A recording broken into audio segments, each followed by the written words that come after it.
this is a privileged speech. This is a privileged speech. This is not a privileged motion.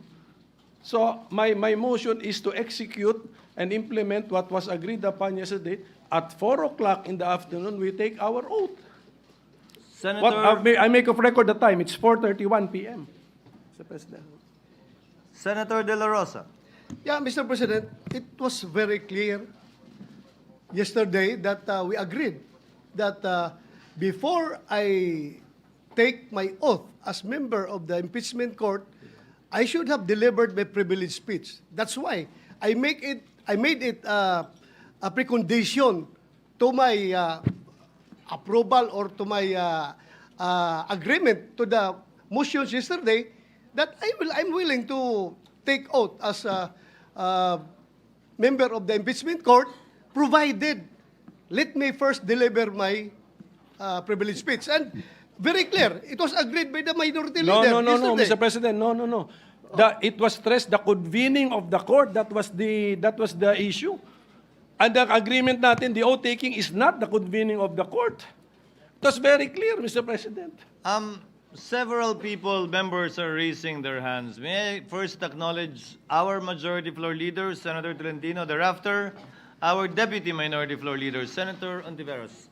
Senator Tolentino may proceed. With the permission of the gentleman. Mr. President, let me remind the gentleman that yesterday this representation moved to expunge from the records the word agreement, precisely because this representation would want that all matter that arose yesterday should be express stipulations coming from the mandate of the Constitution. Yung agreement po siguro inalis na natin to reflect the solemnness of the proceedings yesterday. So, kung ano po yun na pag-usapan, Mr. President, siguro yung dalawang ginoon na lamang muli ang magkasundo, pero the record should not reflect the word agreement. Iyon po lang yung sinasabi ko, Mr. President. Maraming salamat po.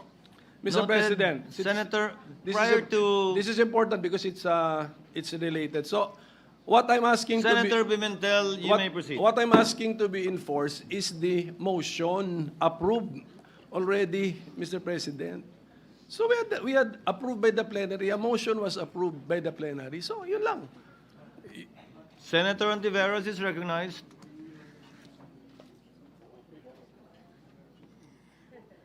I second the motion of the minority leader, Mr. President. The motion to implement the approved motion. Napakahirap naman po magpatupad ng ganyang kasimple. Mr. President, under Section 3 of our Rules of Procedure on Impeachment Trials, the presiding officer shall administer the prescribed oath or affirmation to the members of the Senate then present and to the other members as they shall appear, whose duty it shall be to take the same.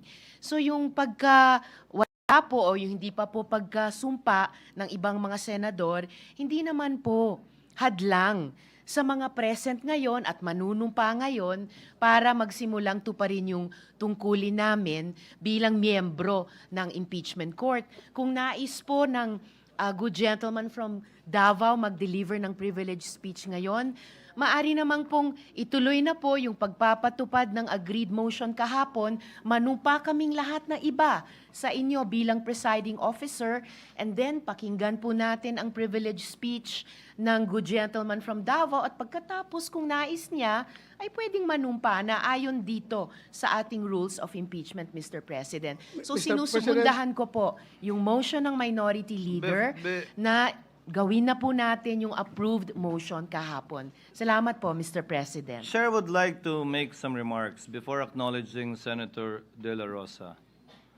There was a prior motion made by the Majority Floor Leader. There is no motion to second as of yet because we first have to dispose of the first motion made by the Majority Leader with respect to the recognition of Senator Bato.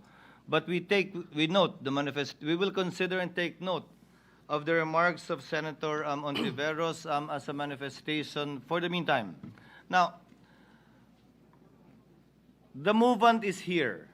The person who made the motion yesterday, perhaps When I suspend session, you can discuss it. But for the record, there is no attempt whatsoever, and kindly, I hope people will refrain from making insinuations that there is an intent not to proceed with what was agreed upon yesterday simply because of the time. Because I was here at 4 p.m. and I waited until we had enough numbers for a quorum.